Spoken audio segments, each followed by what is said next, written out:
Hey, it's Zoe, and today we're talking about the shortest way to go from manager to leader, and that's with questions. Woohoo! Welcome to the Zoe Routh Leadership Podcast, your source of strategies and insights to make you a better leader. Influence, improve, inspire. I'm in Tocumwal this week, and I'm here in the sleepy little town. It's actually quite an industrious little town on the banks of the Murray River, and it is at the heart of the agricultural centre between New South Wales and Victoria. And I love the story of this little town. And I'm staying at the golf resort, which is quite an extensive, lush golf course with quite remarkable facilities, given that the centre of the town has maybe a dozen buildings, including a post office, a bank, a pharmacy, an IGA, and a couple of pubs, as you must have in a little town. And I was curious about this. How does such a tiny little town have such remarkable facilities like an extensive golf course and all these facilities for summer holidays and that sort of thing? And it turns out, as one of the locals told me, that it used to be that you couldn't gamble in Victoria. And so all these towns sprung up along the Murray River in New South Wales, which had a lot of gambling facilities, TABs and pokies and that kind of thing. And right in the golf course, there's a whole area where people can come in and play the pokies. So a lot of people came up from Melbourne, it's a couple hours drive, to have a little bit of a break, a weekend getaway, a week's holiday, and they could play golf, they could do their gambling, and it has sustained the village in complement to its agricultural centre. And then about 15 years ago, maybe, they changed the laws in Victoria and gambling was now permissible. So the big casino down in Melbourne opened up and the little towns were no longer flooded by these weekend warriors, these weekend guests, I guess, except for the old people, the older people who had been coming up here for yonks. So the town is full of aging tourists who still like to come and enjoy the facilities they knew many moons ago. I think this is a great example of how you can make one decision and it can have ripple effects. It's a great leadership study. So changing of the law in Victoria had significant consequences for a whole string of towns and their economic viability and sustainability along the river. We don't do things in isolation. And I think this is a great way to place to start when we talk about the difference between management and leadership. And this question came up with a client of mine where she is a team leader. She has a large cohort of people that she's involved with, and she began work with us looking to hone her team leadership skills. And really what we were focusing on was team management skills. So how can she delegate? How can she manage herself well? How can she set the team up for success? And she's now starting to become more interested in the larger, more expansive areas of leadership. How do you do that? How do you shift from manager to leader? The shortest way to shift from manager to leader is by using questions. There's a quote from Tony Robbins that says, "The quality of your life is determined by the quality of your questions." And I love that. I think it's so true. And I think we can take that and transform it a little bit for a leadership context. So I believe that the quality of your leadership is determined by the quality of your questions and how you answer them and how you act on them. So the quality of your questions is the most significant part of this. There's also a great book called A More Beautiful Question, and I will put that in the show notes, which will be at zoerouth.com/podcast/management to leadership, management to leadership. All right. And in this book, A More Beautiful Question, they talk about having these three guiding questions to help us navigate through uncertainty, volatility, and the gray areas when there is no clear path, which is basically the land of leadership these days. And they talk about these three questions in sequence. The why question.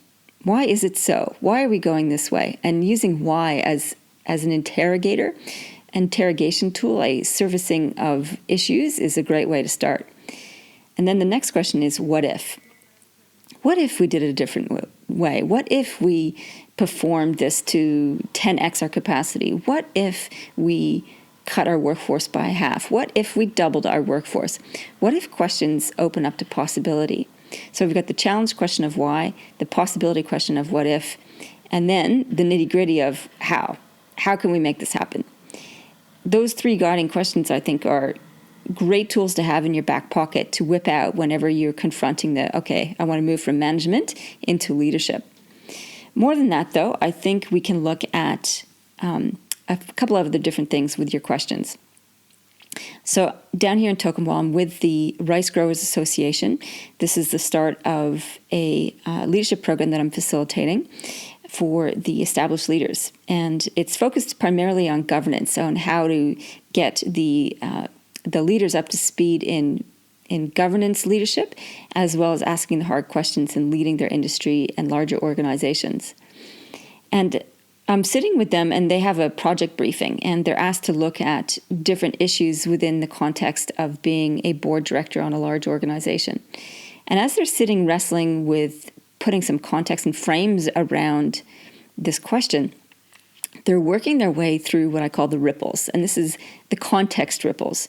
So in looking at this issue, let's say, of water usage or water access, they look at it through a couple of different lenses or ripples, I guess. They look at it from the impact on them. There's no denying that every leader has a self-interest in the decisions they make, and I think that's an important place to start. Like, what's the impact on me? Where am I coming from? What is my worldview? What is my perspective and my biases on this? And then working out to what is the impact on my team? What is the impact on my organization, especially as a board director at the organization that I represent?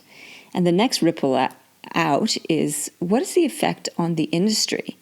And one of the participants said yesterday, as they were contemplating all this, is like, how far do we go? Like, the industry is part of a global market. Do we look at this decision or these choices within that? How does this affect growers in Vietnam? How does it affect stakeholders in PNG? And it's like, yes, keep nodding. Yes, keep going. Keep extending your ripples, because this is where the difference between management and leadership starts to occur. It's the extent to which you consider the ripple effect of your choices and your decisions, because we do not operate in isolation. What we do in one area has effects around the world.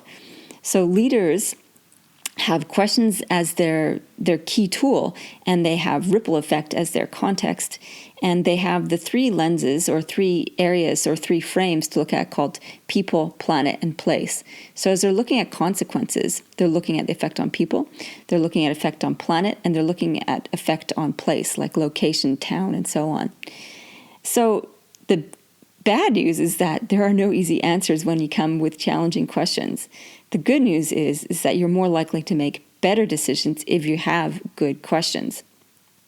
And so I wanted to give you some examples of how you might apply this across different areas of the ripples, so you can see how leadership applies differently to management in each of these areas. Okay. So let's look at these different areas. The first ripple center is focused on self. A leadership view of this is focused on your service as a leader. And you might ask questions like, am I living up to the best version of myself? Am I helping or hindering in my activities and my choices?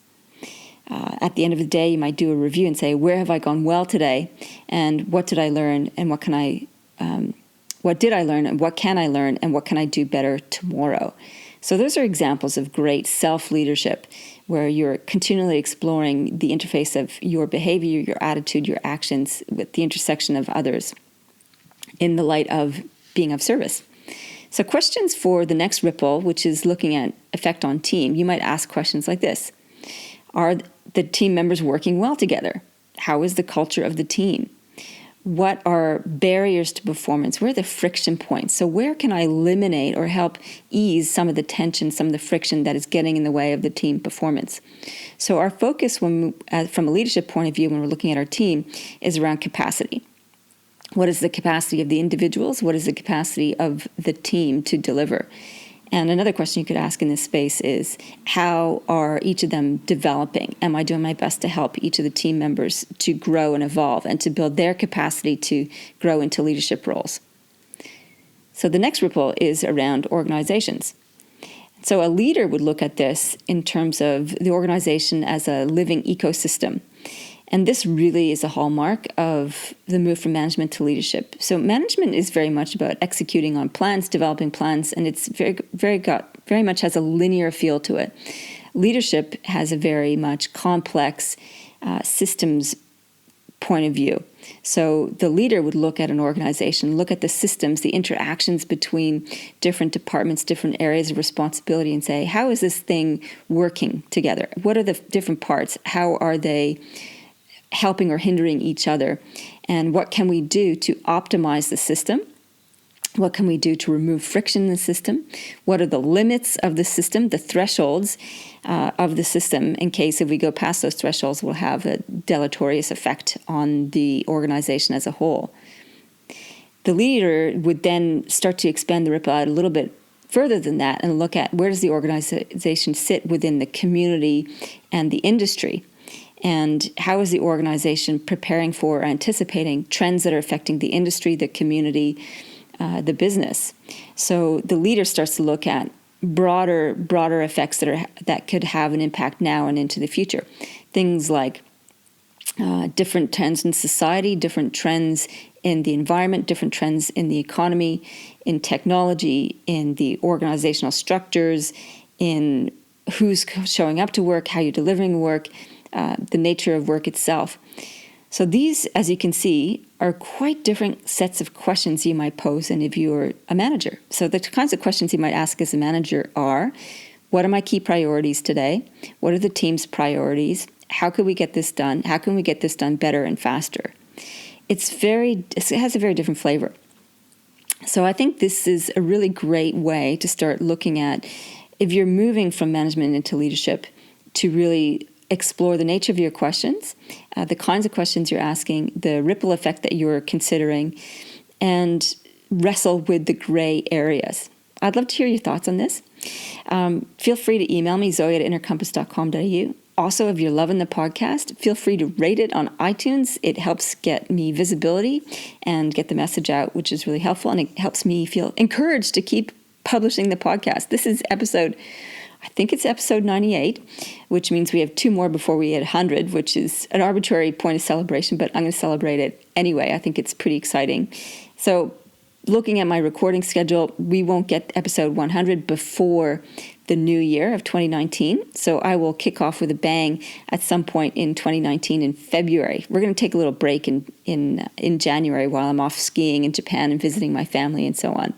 So you have a break over the January period, and then we'll come back with new focus and new exciting things for the podcast in 2019. And episode 100, there's going to be something special for listeners, so you're going to have to stay tuned for that. Meanwhile, 2019 is shaping up to be an amazing year. I'm really excited about the projects there, and I would love to meet some of you, all of you, any of you, in some of the projects that we've got on the boil. We've got a High Achievers program, which I launched to my existing clients and is just about sold out. I have 2 places left on that. It's a 3-month program starting 4 or 5 month program starting in March. And it is for managers who want to do more of the leadership space. And we're focusing particularly around emotional intelligence and influence skills. And we finish off with a trip to the Lara Pinta out of Alice Springs. Yes, it's so good. So if you're interested in that program, shoot me an email, zoe@innercompass.com.au, and I can give you the details. We have that program. We have a new program called Changemakers, and this is initially for my high-level leaders who've graduated from the Leader's Edge Mastermind program. Or if you're already at that level, you don't need to hone specifically your leadership thinking skills. You're more interested in being part of a cohort or who are interested in these ripple effect questions and how you can be a better steward for change in your organization or industry or community. Then this is a great program for you. We meet quarterly. There's a coaching option if you want. And the idea is to have a community of people that can advance your leadership agenda with a sounding board, which is really cool. So we have that one. We have my Leader's Edge Mastermind. There are a couple spots going on that. I'm suggesting the next cohort gathers at the Edge of Leadership on conference in March 21-22 in Canberra, which is selling really well as well. I'm excited about that. That's a totally brand new program, 2 days residential at a place called Cupacomalong, which is just outside of Canberra.